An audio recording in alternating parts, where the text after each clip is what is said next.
Right, this is a little session I want to do to help students with the AQA A2 25 mark responses. What I'm going to be looking at is one question for the microeconomics course and one for the macroeconomics course. So microeconomics, we're going to look at a question that was an old one, which was along the lines of discuss um, how significant increases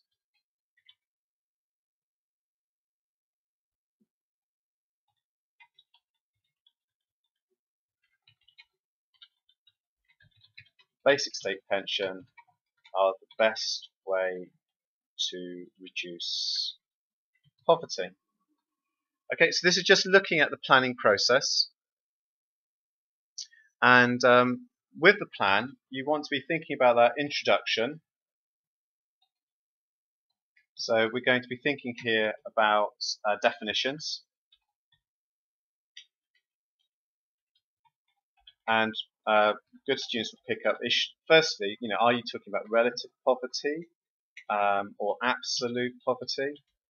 So that's something worth revisiting as we go along through the response. There's also this issue of perhaps maybe question the question, QTQ, and identifying what do we mean by this word significance. Is that a one-off increase or a sustained increase over time? Yeah, so that's again something worth revisiting. Okay, you're looking at then maybe 3 paragraphs. So we're looking at 3 points. And in the planning process, I might come up with 4, 5, 6 points. Okay, so the question is then really to think about what's the most significant point to make. Okay, so I might obviously go into the first bit, which is talking about whether we increase state pensions. In this case, I could use the data to pick up on that.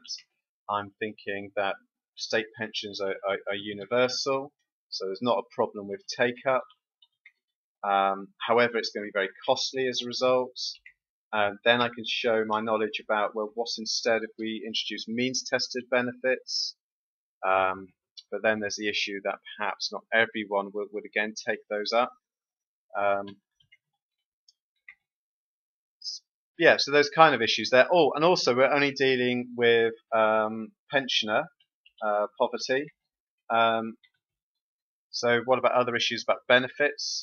We might also get into a case of means-tested benefits with horizontal equity issues, where you have 2 pensioners in pretty similar circumstances. One's entitled to the means-tested benefits, one's not. We might also get some perverse disincentives with those who are saving and working. So it might be a disincentive to work and save, because you may know you still get this generous state pension system. Okay, that might be too much, I'm thinking. And that's what I think students do. They write too much for that opening paragraph, and really your focus wants to go into point 3. So instead we might look at a second point, which might be, well, what about other types of poverty? So we could be talking about poverty in terms of wages. So maybe our policy response is to increase the national minimum wage or reduce income tax for low earners. This would further help them to earn and save for their pension. But then we're into classic debate about the national minimum wage. How well targeted is it? Is it going to result in unemployment? Dealing with perhaps discrimination, monopsony employers, but is it effective in dealing with that? So again, a very good debate to be had there. And then one thinking here is that the problem with poverty is the kind of the forgotten poor, that in an affluent society, even if we have improvements in the state pension, if we have improvements with targeting low income people, encouraging people into work, what about those that get left behind, right? So you've got the core kind of poverty issue that would still be there. So this is perhaps where I'm saying that supply side policies might need to be coming in, such as education or training, to really tackle that core group. For example, those that suffer long-term or structural unemployment.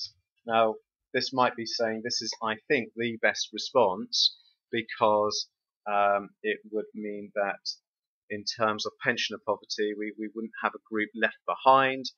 Also with the minimum wage, we still wouldn't have that group who remain unemployed. But it's easier said than done. So, you know, kind of be getting into those kind of issues about effectiveness. We're getting into the issues about time lags in terms of it being going to, you know, there's many issues about where we best target our interventions in education. Is it in the early years, or is it better off in terms of reintroducing grants? Yeah, just you know, whole issues about regional problems. So you're kind of just getting into, you know, basically sort of saying because, yeah, this kind of Wizard of Oz approach. Okay, and that's what I'd be saying. I'd be in my plan thinking along those lines. Brief introduction, getting into my 3 points, but it is this third point here which is my conclusion, and it is kind of synthesizing, bringing together my point 1 and my point 2. We're kind of saying that this point 3 is my trump card. Yeah, this is what I say about point 3s. This is your trump card. This is your most powerful argument.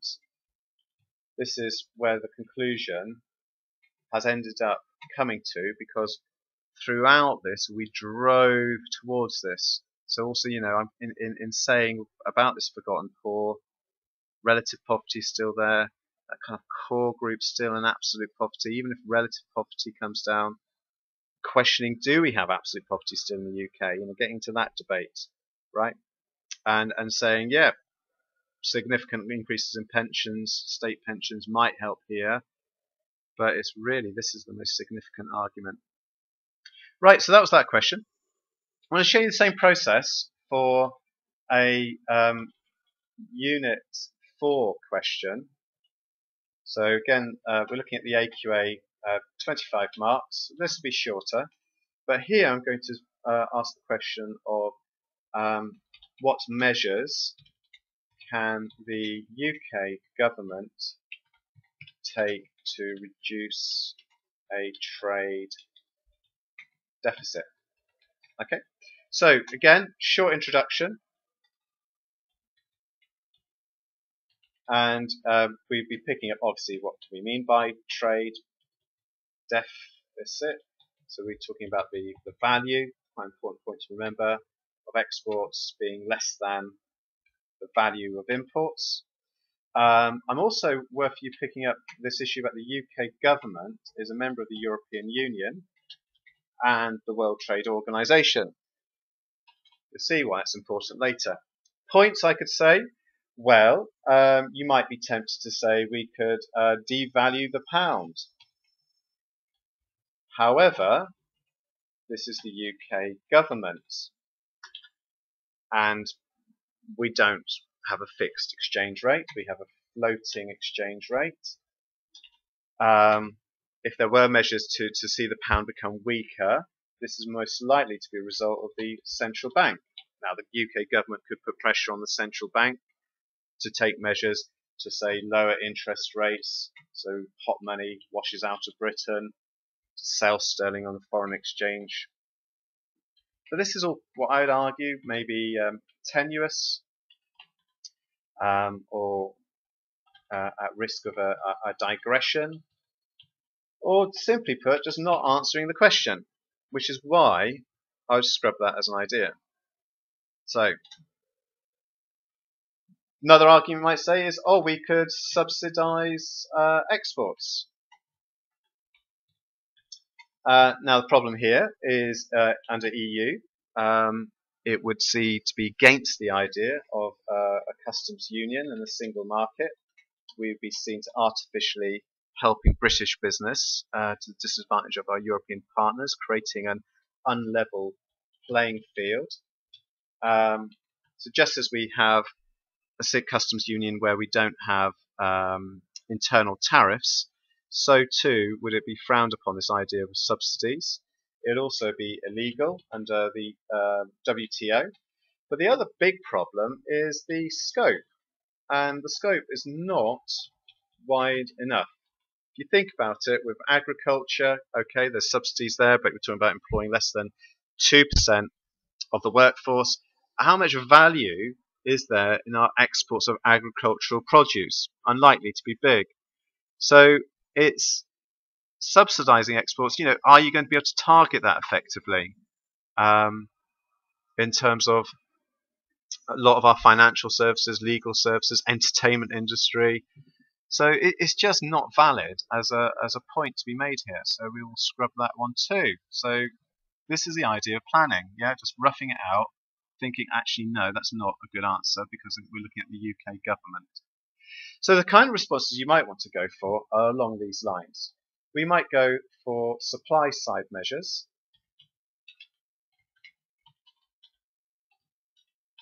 That are going to boost our exports in terms of improving productivity. So training programs, tax breaks to help training or state funded training, improvements in our education. Big debate obviously about effectiveness of them.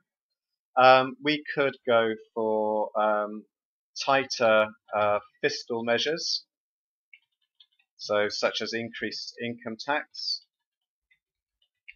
and this of course would mean that with lower disposable income, then we will see a decline in our level of imports or amount of money leaking out the economy in imports, the value of imports. But it seems a bit, given the priorities such as recession, unemployment, even inflation, they're going to come above surely this kind of approach. So we could be quite dismissive of that, and feel free to do that. Set up an argument and then shoot it down. We want to see lots of evaluation, critical thinking in this 25 marker, getting into depth on that critical thinking. And then so here is my trump card, which is that perhaps we will implement the use of tariffs, protectionism. Now, the problem here is that we will need to get our EU partners to agree to this, but being part of a big trading bloc means that we could be quite powerful in succeeding to achieve this. Of course, the WTO may frown upon it, and it might be seen as not being a particular effective method. So perhaps I'm sort of saying that I might switch these and actually be thinking that that point might be a more powerful point for me to finish on, to say that, look, the most effective thing that the government could do is this, to help businesses, British businesses, cope with a fast-changing global market. But it's not easy.